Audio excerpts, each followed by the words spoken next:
Hey guys, Ben from SoccerholicsTV here. Just wanted to wish all of our supporters and their respective supporters clubs a very happy holidays and a prosperous and healthy new year.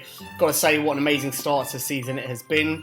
I myself have enjoyed thoroughly meeting each and every one of our regular and new people that we come across. I love talking to them about the game, about football players, and about the culture here in Toronto that loves the beautiful game so much.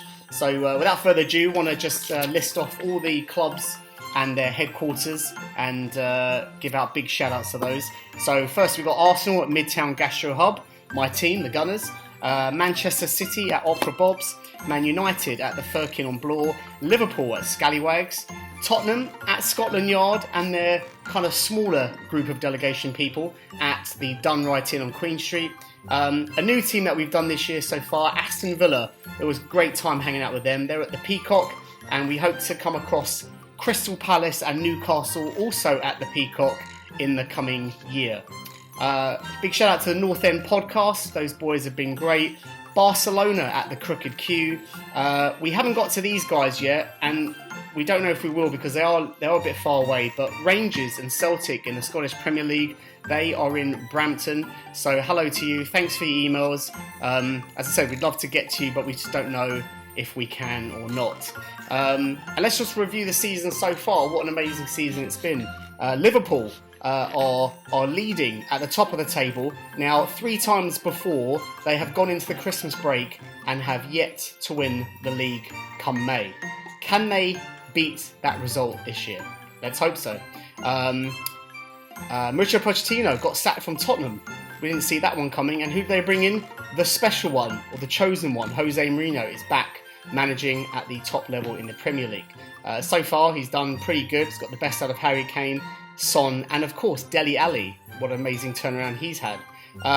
Let's not forget Jamie Vardy at Leicester. God, he's having a great season so far. Got so many goals and are definitely challenging Liverpool for the top of the title. Who else? Big shout out to Manchester City, of course. You know, let's see if they can turn things around under Pep Guardiola, but you can see there's definitely some strains at that club. Man United under a new resurgence under Ole Gunnar Solskjaer. Rashford is firing on all cylinders. Of course, Daniel James as well, and new boy Mason Greenwood. But from myself and the rest of the Soccerholics team, just want to say thank you to each and every one of you. I love doing what we do. We'd love to get more subscribers to this channel. Big shout out to all you. Enjoy yourselves for the end of 2019, and we'll see you in 2020.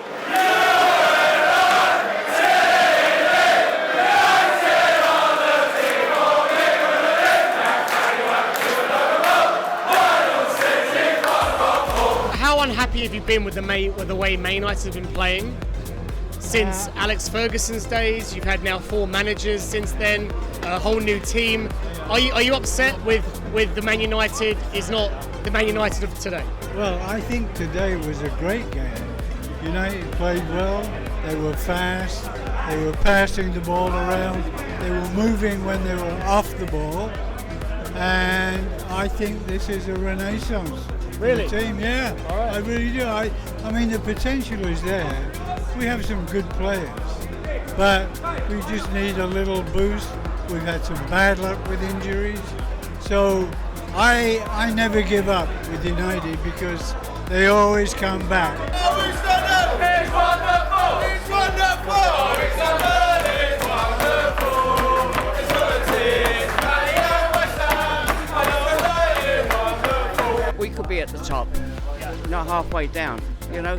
And being from an old timer from back in the early 70s, they're equivalent to when, I would say when Bobby Moore and Harry Redknapp were playing, it was the same style of football. And if they can go back to those old times, the future looks good. You know you can do it. If you know you can do it, fucking do it.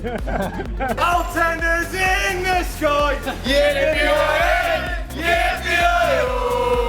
All tenders in the sky! We're not talking about a small club, and anyone that wants to pretend that we are is kidding themselves. We are a founding father. We're one of the most iconic football teams in the world. In my eyes, we are. We're known. We have fan bases everywhere.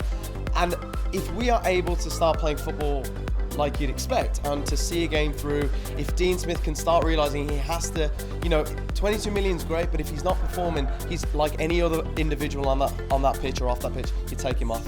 And we have to stop expecting our midfield to do everything. Because if you're a midfielder and you're having to work back and forwards for 65 minutes, I don't care how fit you are. We could sign anyone, it wouldn't matter, and they couldn't do it. Mo Farah couldn't do that for 65 minutes. So it's a case of we need to start realising that we're weak in certain areas. If people aren't performing, drop them and give them a reason to work. There's a pride when you put that badge on. You're not just playing for a football team, you're playing for the pride of the Villa, the pride of the Midlands, the pride of England. And it's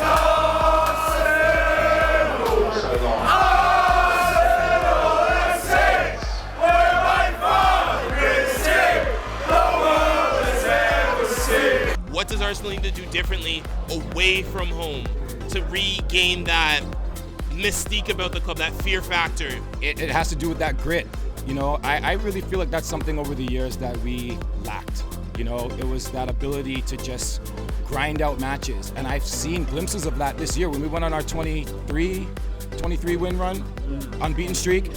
We showed a lot of grit during that time period. You know what I mean? The guys were playing with a lot of fight. They were getting into tackles and doing the things that they need to do off the ball in order for us to be able to have the whole system work completely. And I think that's what the difference is. That's what's going to make the difference for us.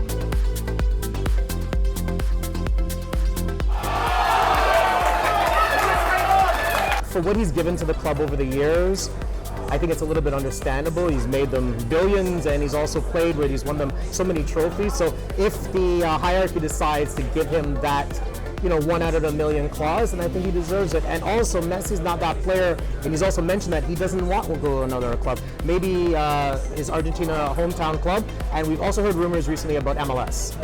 It's not anything in Europe, and he won't be playing against the gentleman that he grew up with, so he has the freedom to do it, in my opinion. Yeah.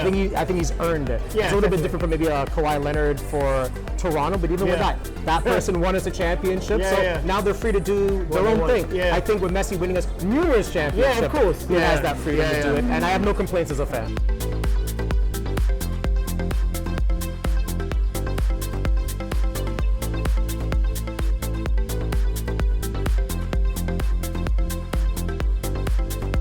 Are you concerned of the outcome of this team during the end of the season?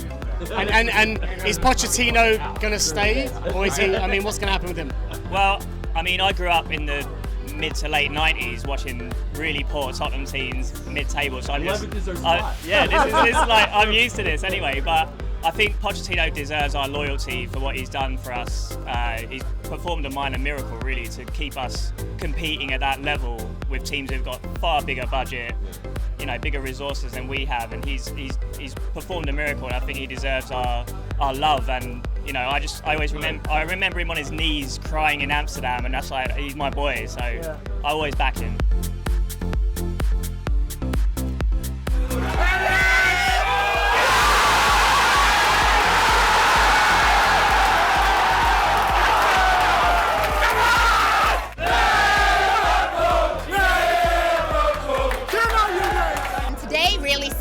As far as I'm concerned, for the rest of the season, we were doing great already anyway, but we're going to win the league, and we just showed them today.